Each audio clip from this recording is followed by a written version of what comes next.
Kalau saya buat dosa apa sih efeknya? Masalahnya apa gitu? Dosa itu teman-teman sekalian terutama dosa besar ya. Dipastikan yang pertama akan menghilangkan segala jenis kekhusyuan, kenikmatan dalam beribadah. Itu yang paling pertama. Yang pertama Allah Azza wa Jal angkat dari seseorang yang berbuat kemaksiatan dan membuka tanpa taubat, maka akan diangkat kenikmatan itu. Kata Abdullah bin Umar radhiyallahu anhu, aku pernah melakukan sebuah dosa. Kemudian dosa itu sudah cukup mengharamkan aku untuk sholat berjamaah di masjid selama sebulan. Subuh. Kehilangan sholat subuh berjamaah. Tidak bisa bangun. Mungkin biasa dia sholat tahajud, hilang tahajudnya. Mungkin dia biasa baca Quran, jadi malas. Zikir, jadi malas. Hilang itu.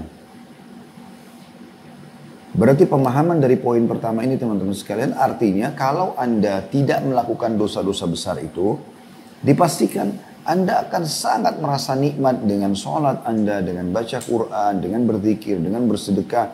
Anda benar-benar menikmatinya. Bahkan rasanya tidak ingin berhenti pada saat berdoa. Masih banyak hajat yang mau disampaikan. Ada sebagian orang saya temukan di masjid, antara azan iqamah, begitu selesai sholat sunnah qabliyah, dia betul-betul angkat tangan, dia berdoa sama Allah. Tidak mau berbicara sama orang sebelah, tidak sibuk dengan handphone, dia terus berdoa. Sampai sudah iqamah pun rasanya dia masih belum mau turunkan tangannya. Karena dia begitu menikmatinya. Di sholat malam, bukan hanya sekitar membaca surah-surah pendek di juz 30.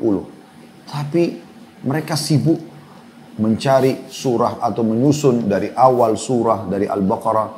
Misalnya semalam membaca 10 ayat, 50 ayat, 100 ayat. Bahkan pada puncaknya ada di antara mereka seperti Uthman bin Affan radhiyallahu anhu dalam dinukil tentang beliau mengkhatam 30 juz dalam semalam. Itu bagaimana bisa terjadi kuasa Allah Subhanahu wa taala. Allah memberikan kepada hamba-hambanya yang menjauhi dosa-dosa besar itu dengan kenikmatan ibadah. Artinya kalau dia mengerjakan dosa besar, maka yang pertama hilang adalah poin ini atau minimal berkurang. Juga perlu saya tambahkan, perbedaan antara dosa besar sama dosa kecil, kalau dosa besar ini, dalam dalil-dalil yang menyebutkan tentang dosa besar ini selalu diikuti dengan ancaman. Sebagaimana Imam Zahabi rahimahullah sebutkan dalam buku beliau, Al-Kabair, tentang dosa-dosa besar. Beliau mengatakan, dosa-dosa besar itu selalu diikuti dengan ancaman, laknat, murka Allah, siksa kubur, siksa neraka, ya. Ini semua berarti dosa-dosa besar. Kalau dosa kecil, larangan tapi tidak diikuti dengan ancaman yang berat seperti itu. Kemudian teman-teman sekalian, yang hilang yang kedua, atau efek daripada maksiat yang Anda lakukan, ya, adalah hukuman Allah Subhanahu wa ta'ala. Datangnya hukuman Allah Subhanahu wa ta'ala. Apapun yang Anda rasakan dari hal-hal yang tidak nyaman, gangguan orang, penyakit yang datang, atau apa saja. Maka pastikan teman-teman dari dosa-dosa yang kita lakukan. Muhasabah saja sendiri. Tidak ada demi Allah ketentraman jiwa yang bisa dirasakan atau yang bisa dijangkau sampai klimaksnya itu dibandingkan dengan orang yang menjauhi dosa besar. Dia akan merasakan kenikmatan pada saat makan, pada saat biologis yang halal, pada saat tidur, pada saat jalan. Tidak ada beban. Karena dosa itu menjadi beban.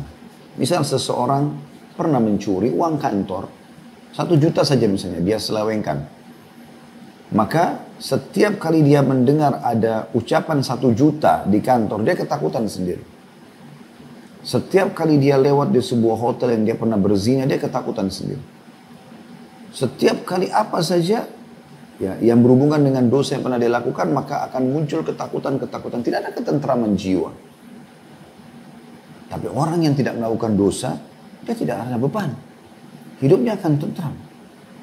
Dan ini untuk mendapatkan ketentraman jiwa teman-teman, harganya mahal sekali. Waktu Ibnu Taimiyah rahimahullah di penjara, maka beliau tersenyum, beliau ibadah, seakan-akan bukan di penjara. Beliau sangat menikmatinya.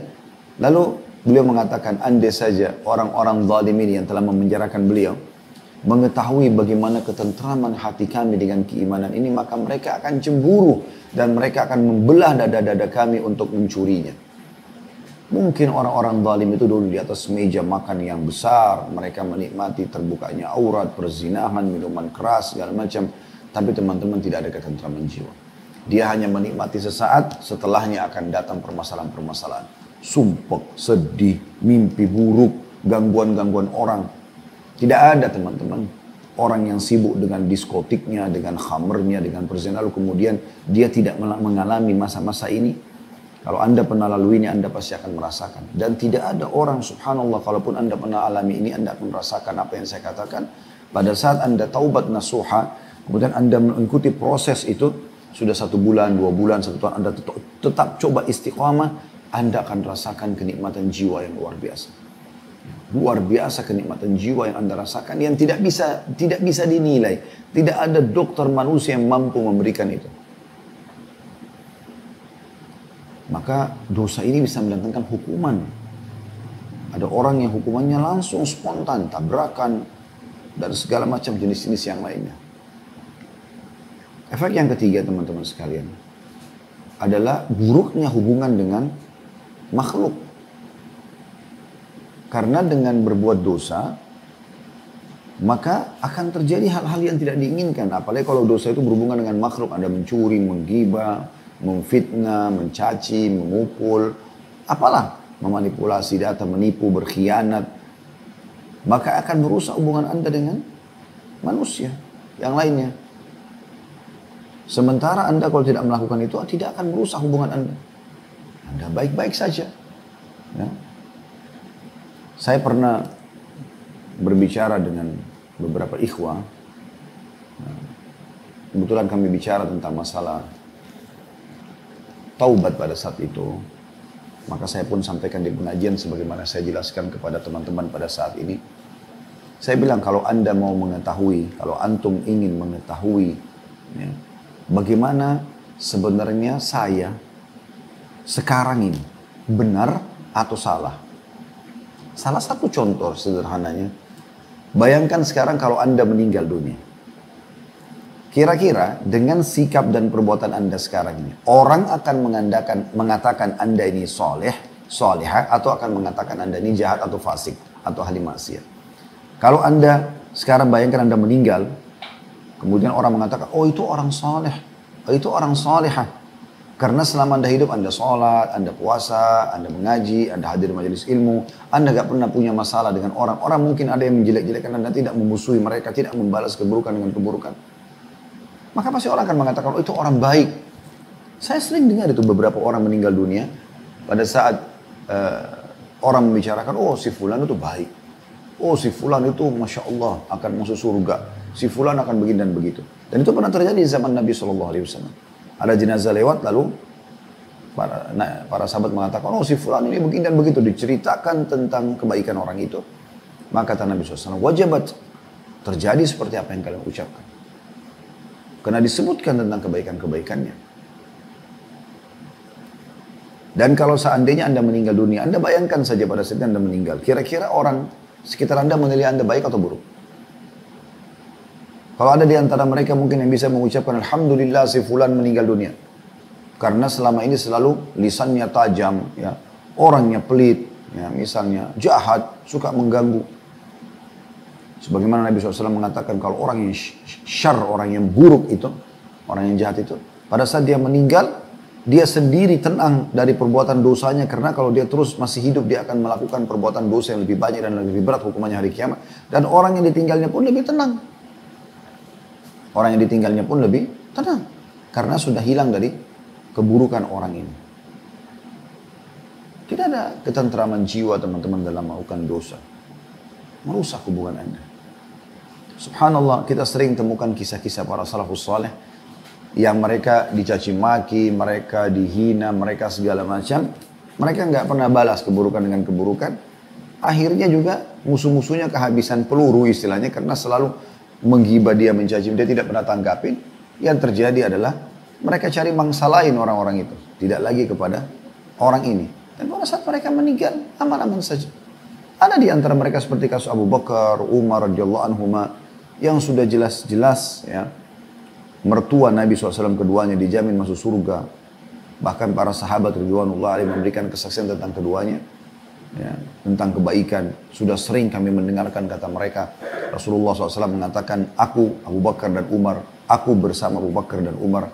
Dan pada saat dikubur pun, subhanallah, kuasa Allah di dalam ruangan meninggalnya Nabi SAW, itu ada Abu Bakar sama Umar. Jadi hidup bersama Nabi SAW, meninggal pun bersama Nabi SAW. Kemuliaan apa yang lebih daripada itu? Allah Subhanahu Wa Taala menjaga kuburan mereka. Ya. Tidak ada satu orang pun yang bisa masuk kuburan tersebut, termasuk Aisyah sendiri, pemilik kamar yang ada kuburan atau rumah pemilik yang ada Nabi SAW, jenazah Nabi SAW tidak bisa dikubur. Umar bin Khattab sempat minta izin dan akhirnya Aisyah pun mengizinkan pada saat beliau sakit keras dan akhirnya dikuburkan di situ. Dan Imam Qurtubi rahimahullah menyebutkan beberapa riwayat bahwasanya siapa yang dikubur di sebuah lokasi maka bisa dipastikan kalau dia terbuat dari komponen tanah yang ada di situ. Maka beliau mengatakan tidak diragukan lagi bahwasanya Abu Bakar sama Umar ya, termasuk terbuat dari tanah yang dibuat Nabi SAW. Karena bisa di situ. Tapi apa yang terjadi setelah beliau meninggal? Sampai sekarang ya, orang-orang Syiah banyak mencaci maki, melaknat, bahkan dengan terang-terangan ya, di hari Asyura mereka mencaci maki dan melaknat, bahkan menganggap itu adalah sebuah ibadah bagi mereka. Pernah di zaman setelah meninggalnya Abu Bakar sama Umar, termasuk meninggalnya Uthman bin Affan, lalu ada sebagian orang yang datang kepada Ummul Mukminin Aisyah radhiyallahu anha dan berkata, kenapa masih ada orang yang berbicara tentang Abu Bakar sama Umar? Karena mereka sudah meninggal. Maka kata Aisyah radhiyallahu anha, saya tidak tahu kecuali memang Allah ingin menambahkan pahala buat keduanya. Mereka tidak pernah mengenal orang-orang ini, tidak pernah membalas keburukan mereka, apalagi sudah meninggal dunia. Tapi Allah berikan tambahan-tambahan pahala justru dengan masalah seperti itu. Dan subhanallah, dengan taubat nasuha ini teman-teman sekalian, kita akan banyak terbuka program-program baru dalam ibadah yang mungkin kita tidak pernah terfikir sebelumnya. Coba Anda praktikin. Anda taubat nasuha, kemudian Anda jalankan, coba istiqamah. Misal Anda mulai sholat malam, Anda mulai sholat duha, mungkin malam ini cuma 2 rakaat, Anda cuma baca inna atayna wal asr. Anda coba istiqamah sampai seminggu. Sebulan anggaplah. Anda akan mulai nanti ada program, ada keinginan untuk membaca surah yang lebih panjang. Ada yang misalnya membaca satu malam yang tadinya cuma membaca beberapa atau surah-surah pendek dengan cuma 2 rakaat, Anda sekarang sudah mulai pindah ke 4 rakaat, 8 rakaat, atau Anda mungkin sudah sempurnakan 11 rakaat, Anda sudah mulai baca per rakaatnya 5 ayat, nanti akan tiba-tiba bertambah jadi 10, jadi 100 ayat, dan seterusnya. Ya. Saya tahu ada orang-orang yang Masya Allah, sholat malamnya bertahap seperti itu, kemudian sekarang sudah bisa membaca setiap malamnya 1000 ayat.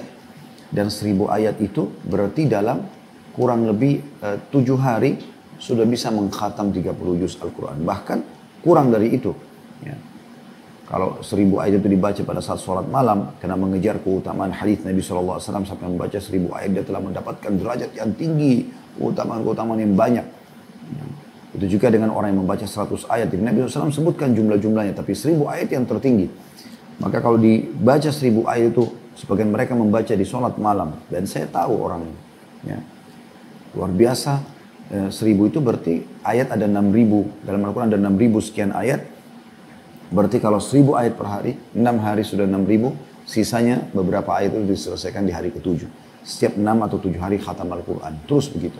Dan itu teman-teman tidak bisa orang yang belum bersih hatinya, belum tobat nasuha, kemudian tiba-tiba bisa melakukan ibadah-ibadah yang tingkat levelnya seperti itu.